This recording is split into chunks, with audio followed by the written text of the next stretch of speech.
नाश्ता कोणताही असो, आपल्याला हिरवी चटणी तर बनवावीच लागते. आज आपण सिक्रेट पदार्थ टाकून हिरवी चटणी बनवत आहोत.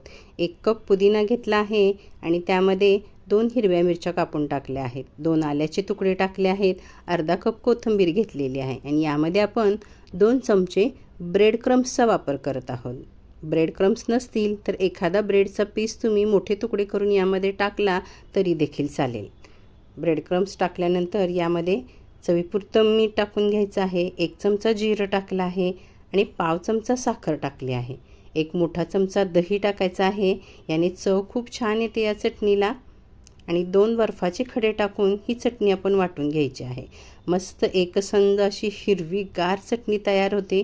कोणत्याही नाश्त्यासोबत तुम्ही खाऊ शकता. इडली, आंबोळे, डोसे, कटलेट, पॅटीस, सँडविच अशा कोणत्याही नाश्त्यासोबत खाऊ शकता. एकदा करून पहा, आवडल्यास लाईक करा.